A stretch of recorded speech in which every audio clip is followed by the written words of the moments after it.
Saat ini kami mengusulkan tentang penambahan beberapa unit komputer untuk mendukung software minibank. Software minibank itu ada khususkan kepada operasional daripada minibank itu sendiri.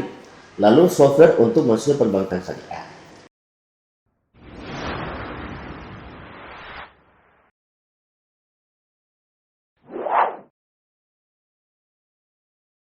Assalamualaikum warahmatullahi wabarakatuh. Halo Sobat Bankers, kembali lagi di Islamic Banking Podcast. Pada podcast kali ini tentunya bintang tamu kita sangat spesial karena dihadiri langsung oleh Kepala Laboratorium Minibank Fakultas Ekonomi dan Bisnis Islam, Bapak Sudin Yamani SHIMA. Halo Pak, apa kabar? Alhamdulillah baik. Ya, gimana kesibukannya selama beberapa hari kemarin Pak? Ya seperti biasa, selain aktivitas sebagai seorang dosen juga diamanahkan untuk menjabat sebagai kepala laboratorium minibank. Maka tugasnya adalah bagaimana berpikir tentang pengembangan lab ke depan. Itu adalah tugas utamanya. Iya, sebelum saya lanjut, saya ingin mengucapkan selamat kepada Bapak yang diamanahkan menjadi Kepala Lab Fakultas Ekonomi dan Bisnis Islam. Nah, kita ketahui nih Pak, kemarin baru saja di launching laboratorium dan mini bank oleh rektor terpilih nih, Hidayat Ternate.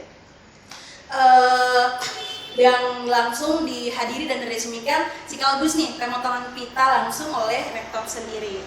Nah, bagaimana sih pandangan Bapak mengenai fasilitas utama dari program studi perbankan syariah yakni laboratorium minibank tersebut? Oke, jadi kalau kita bicara tentang fasilitas laboratorium dan minibank, secara nyata yang kita saksikan secara kasat mata luar biasa mewahnya. Wahnya bangunan ini luar biasa. Tetapi kita harus jujur bahwa gedung yang mewah tanpa didukung oleh fasilitas di dalam laboratorium dan minibank maka itu tidak ada gunanya. Contohnya begini, kita punya laboratorium dan minibank. Laboratorium itu adalah sebuah tempat praktikum untuk mahasiswa berhubungan dengan mata kuliah, kemudian hal-hal lainnya juga. Namun di balik itu juga ada yang namanya minibank. Minibank itu kan saat ini belum beroperasi disebabkan karena kita belum punya izin. Nah, fasilitas yang kita miliki sudah luar biasa, bisa disaksikan sendiri. Tapi kemudian dalam fasilitas itu didukung oleh software yang bagus, kemudian komputer yang mendukung, kemudian back office-nya juga seperti itu. Semuanya harus terintegrasi satu sama lain sehingga apa yang kita inginkan itu bisa jalan. Nah, fasilitas itu penting. Fasilitas itu juga didukung oleh pihak lembaga dalam hal ini adalah rektor dan pimpinan semuanya. Mungkin begitu. Dengan hadirnya lab minibank ini, apakah dapat menunjang akreditasi prodi? Sudah pasti. Laboratorium minibanking itu adalah salah satu syarat bagaimana menjadikan sebuah prodi itu akreditasinya baik atau tidak. Itu sudah pasti, sangat mendukung.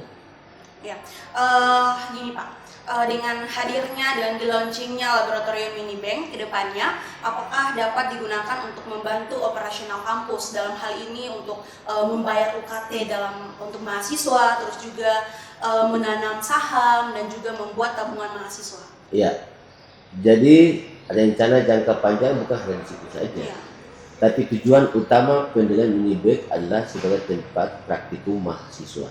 Tapi kemudian kita berpikir bagaimana minibank yang begitu mewah ini dengan fasilitas yang sudah ada, kita menjadikan minibank ini bukan hanya minibank untuk praktikum mahasiswa, tapi menjadi sebuah lembaga pembiayaan keuangan. Nah, kita mencoba untuk berpikir jauh tentang ide operasional, yaitu pendirian BPS. Jadi kita ingin menjadikan minibank ini menjadi PT, jadi PT BPS. Nah, bukan hanya tentang UKT mahasiswa, bentuk pembiayaan dan lain sebagainya, tapi justru kita ingin jauh lebih besar daripada itu, di mana kita melakukan MOU dengan beberapa bank yang ada di Maluku Utara dan bagaimana pengembangannya. Dan semua fasilitas yang telah ada nantinya itu adalah bisa mengcover semua kebutuhan disampaikan tadi. Bukan cuma UKT, tapi semuanya untuk pembiayaan dalam skala yang kecil maupun dalam skala yang lebih besar lagi. Ini butuh dukungan dari semua stakeholder yang ada di kampus ini, sehingga apa yang menjadi visi misi daripada lab dan minibank ini bisa terrealisasi. Itu saja. Tujuannya sama, substansinya sama. Kalau misalnya nih Pak, setelah sudah dapat izin untuk mengoperasionalkan mini bank, apakah kedepannya ketika ada pembaruan sistem seperti aplikasi, apakah sebagai kepala lab akan menggunakan cara yang terbaik dalam pembaruan aplikasi, terus juga mesin-mesin komputer, terus juga kayak wifi misalnya, karena kita ketahui di sini tuh seperti yang Bapak bilang dulu waktu launching, hanya jasa, rohnya belum ada. Bagaimana pandangan Bapak? Ya, jadi jasa yang baik tanpa ada ruh di dalamnya maka tidak akan jalan, itu sudah pasti. Saat ini kami mengusulkan tentang penambahan beberapa unit komputer untuk mendukung jalannya laboratorium. Samping itu juga kami ingin melakukan segerakan pengadaan tentang software, karena software itu adalah bagian penting dalam sebuah laboratorium dan mini bank. Karena software itu juga meliputi software untuk perbankan atau mini bank itu sendiri, software untuk back office-nya, software untuk prodi perbankan syariahnya, untuk mahasiswa praktikum, software untuk mahasiswa MKS, mahasiswa EKS, dan mahasiswa akuntansi. Jadi software-nya tergantung kebutuhan daripada masing-masing prodi yang ada di lembaga atau fakultas itu sendiri. Gitu. Nah, terakhir nih Pak, ini pertanyaan yang sangat menarik. Saya dengar-dengar nih Pak, katanya laboratorium mini bank ini tidak hanya digunakan untuk program studi perbankan syariah, tapi digunakan untuk seluruh program studi yang ada di Fakultas Ekonomi dan Bisnis Islam. Apakah benar adanya? Ya, jadi laboratorium mini bank ini adalah laboratorium mini bank untuk fakultas, bukan untuk prodi. Itu artinya bahwa semua mahasiswa yang berada di bawah Fakultas Ekonomi dan Bisnis Islam berhak dan wajib menggunakan fasilitas yang ada ini. Makanya saya katakan di awal tadi, dalam rangka mendukung kinerja daripada prodi dan mahasiswa kita untuk menjadi lebih terdepan, maka software tadi kita pengadaan dulu, software untuk akuntansi modelnya seperti apa, EKS-nya model bagaimana, akuntansi seperti apa, dan juga perbankan syariah. Yang pasti bahwa setiap prodi harus memiliki software berbeda-beda. Contohnya begini, software mini bank. Software mini bank itu ada yang khususkan kepada operasional daripada mini bank itu sendiri. Lalu software untuk mahasiswa perbankan syariah. Software perbankan syariah itu kita koneksikan dengan software mini bank itu. Jadi mahasiswa belajar tentang bagaimana sirkulasi keuangan, akuntansi itu, berinformatika itu lewat software perbankan itu. Lalu kemudian dalam bentuk teorinya itu kita praktikkan dalam bentuk aplikasi mini banknya. Nah, dia sudah paham semuanya. Lalu kemudian kita pengadaan tentang software tentang manajemen keuangan syariah, yaitu bagaimana tentang sirkulasi, tentang akuntansi keuangannya. Itu juga harus diadakan. Lalu situ rencananya adalah pengadaan software tentang koperasi syariah, BNP syariah. Lalu software tentang EKS dan akuntansi. Kita rencana pengadaan software yang namanya manajemen pengelolaan zakat dan wakaf. Kemudian software tentang pengelolaan minimarket syariah. Ini adalah rencana jangka panjang dan kita yakin dan percaya akan terrealisasi bila mana semua itu telah ada dan didukung oleh kepemimpinan rektor saat ini dan stakeholder yang ada. Sangat optimis bahwa mini bank adalah sebuah prospek yang menjanjikan untuk lembaga dan fakultas secara keseluruhan. Semoga kedepannya dapat berjalan dengan lancar. Amin. Terima kasih telah hadir sama-sama di podcast kita. Jadi mungkin Bapak belum ketahui, jadi podcast ini merupakan program kerja dari program studi perbankan syariah. Mungkin sahabat-sahabat Bankers yang di rumah dan teman-teman di luar sana belum mengetahui sih apa itu perbankan.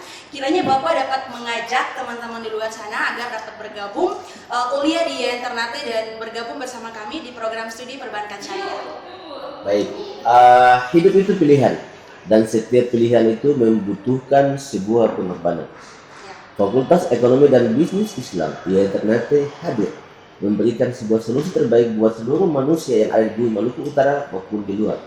Bahwa saatnya kita berpikir tentang bagaimana ekonomi dan perbankan syariah. Ini saatnya dan bukan ditunda-tunda lagi. Hadirnya 4 program studi manajemen keuangan syariah, ekonomi syariah, akuntansi syariah, dan prodi perbankan syariah adalah jawaban atas dilematis dan kegelisahan masyarakat Maluku Utara selama ini. Mari generasi muda, saya mengajak kepada Anda semua, marilah memilih prodi perbankan syariah sebagai alternatif dan solusi terakhir bagi kita tentang bagaimana pengelolaan keuangan kita dan belajar dalam bentuk teori, lalu kita aplikasikan dalam bentuk dunia nyata, dalam manajemen dan bingkai yang namanya Islam. Hanya itu solusi, karena itulah jawaban terakhir dari semua jawaban yang selama ini kita pertanyakan. Terima kasih. Iya, kayaknya dari arahan Bapak tadi cocok kita pakai hashtag Iya. Prodi Perbankan Syariah It's My Dream. Ya, luar biasa. Sebelum saya closing nih Bapak, Iya. kayaknya Bapak harus subscribe channel YouTube kami Prodi PBS IA Alternatif. Iya. Jangan lupa like, dan saya mengajak teman-teman di rumah untuk like, komen, dan subscribe Prodi PBS IA Alternatif. So, terima kasih atas waktunya Bapak. Thank you so much. See you next time. Bye-bye. Bye-bye.